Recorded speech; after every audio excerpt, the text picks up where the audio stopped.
So this year Solana has gone up a lot. In the beginning of the year, Solana was about $1.30, and right now one Solana token is worth in the neighborhood of around $200, which is insane. And if you've done any research on Solana, it is probably the cheapest and fastest network right now, which is insane.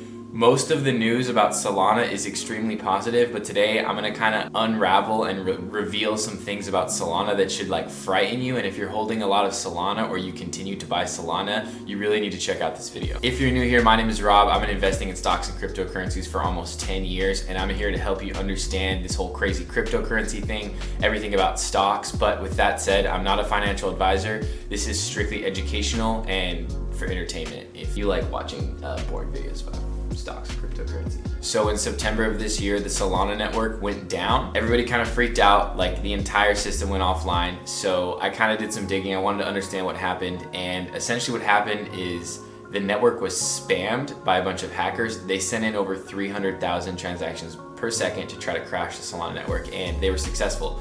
Now, when I first kind of looked into this, I was like, wow, this is like a really good thing, okay?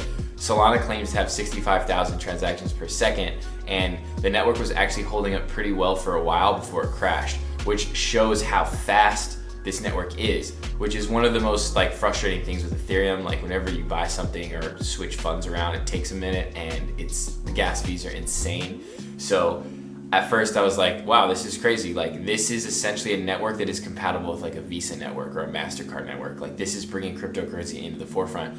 But then I did some more research and I wanted to find out exactly how they fixed this problem. After a little bit of research, I found out that all of the validators in the Solana network, and if you don't know what a validator is, it's essentially somebody that collects a bunch of tokens from people that are staking their tokens, and it just helps like run the network. And like it's like proof of work, which Bitcoin is, where miners essentially run the back end of the network with computers.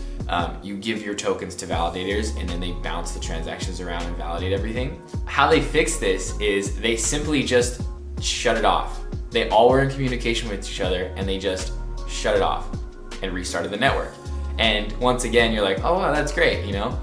But then it makes you realize, like, what is the entire point of us investing in cryptocurrencies? Okay, we want decentralized like technology, we want decentralized finance. And if all the validators who hold all the coins can just talk to each other and flip the network off, it's not so decentralized, is it? Okay. And we all are in this for like decentralization and freedom of money, right? So as I continue to look into this centralized collection of tokens and validators, and I started to find out that Solana is actually pretty centralized, and that's not even the worst part of it. When you look into the tokenomics of Solana, and if you don't know what tokenomics is, that's just like a fancy crypto word for like how the tokens are distributed, or like who owns the shares if you come from like a stock world. The tokenomics of Solana, pretty much 50% of every single Solana token is held by insiders. That means like the team who developed Solana, the initial investors. And to me, this is really like worrisome and crazy. And the key piece of information here is they have vesting schedules, and if you do some research online, a lot of their vesting schedules are ending in January. So that's kind of why I wanted to get this video out. I've known about this for a while, and a lot of people are making videos, but they just say like, oh, don't buy Solana, like Solana sucks, dude. Corporate, like, you know, monopoly scheme, they're gonna dump on your face. People haven't really talked about like a strategy or like if this is bad or good. So I think in the short term, this could potentially be really bad, because essentially there's all these coins and they're all owned by 50% of people, and the entire network is centralized. I actually don't think that that is bad. I'm gonna give them the benefit of the doubt, because think about if the network crashed and they couldn't get it restarted. Like let's say that it was truly decentralized, like Bitcoin is. Yeah, I should go buy some Bitcoin, just saying. Anyway, that's another video. But they would have a huge problem on their hands. Like imagine like all the stuff they'd have to do to get the network back up. They literally got the network up really quickly. No funds were lost. Like imagine if all these people lost their money. It would be catastrophic. So I'm gonna give them the benefit of the doubt. And as they start to develop and like move into the future, they're gonna slowly start to decentralize it. Kind of what Ethereum did, because Ethereum is pretty decentralized.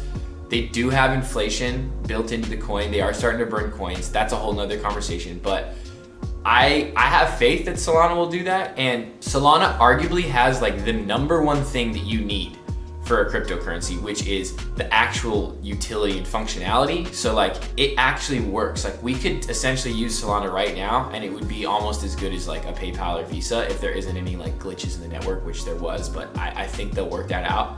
And more importantly, developers love Solana. Like it is drawing in the human resources, and that is super important. Like that's the problem with Cardano. If you watch my last video, that's like their biggest struggle. They're having a really hard time bringing people into the network. Solana's doing a really good job at that. But, okay, Solana has gone up a lot, and if you think that these people in the middle are not going to take some profits, I think that's a little bit naive. So these vesting schedules end in January.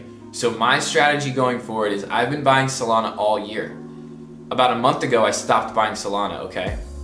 I am gonna pay attention really, really closely to what happens in January and February. And if we kind of consolidate, I'm gonna buy in more. If we have a massive crash, I'm gonna buy a lot more.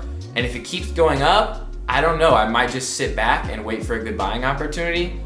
Because if you think that these VCs are just gonna sit there and hold all their bags, I think it's very naive. And I'm gonna end this video playing a clip of some of the Solana VCs kind of joking about how much Solana they have, and they actually mentioned their vesting schedules. So I just feel like if you're heavily invested in Solana and you got in earlier this year at a really good price, don't sell your Solana, but you should be very, very worrisome of this. And also the long-term implications is this is a highly centralized coin. Now, this could be a strength, and I think in general, we need to look at these layer one cryptocurrencies more like tech companies, and a lot of tech companies are highly centralized with holdings in the beginning, but that kind of helps them grow faster because cryptocurrency is moving into a very competitive space where that centralization might be needed. And I say might because I don't know what's going on behind the scenes, but I'm gonna give them the benefit of the doubt. It might be needed to get the network up and going. So let's all be optimistic here, but I would be very careful going into January and February before you start buying more Solana. So let me play this clip and I'll see you guys next time. I think your AUM is positively correlated with the bags under your eyes. If you mean it's getting bigger, you're correct. I mean, Yeah, they're heavy. good Lord. They're heavy, dragging you down. That's where you're hiding all that Solana, in your fucking, under your eyes. Jesus Christ. You better clear that Solana position. What's your lockup? 24 months? Fuck no, he's trying to sell it to me on text message. Yeah, of course he is. We're negotiating discounts. I just had the founder on Hey, the you're pod. fucking the whole thing up. Bro, you don't think Ponzi to, scheme? I'm hodling. I'm hodling. you think I buy You're not hundreds of holding, you're millions of dollars clearing. of anything without a discount? Everything is a discount. Everything's discounted. You want to clear that position in an LLC? Are you saying I got $1 billion of Solana? No, bro, I'm saying I have one, but I brought it at a discount. But you're holding, correct? Ish. Yes. Okay. Yeah, me too.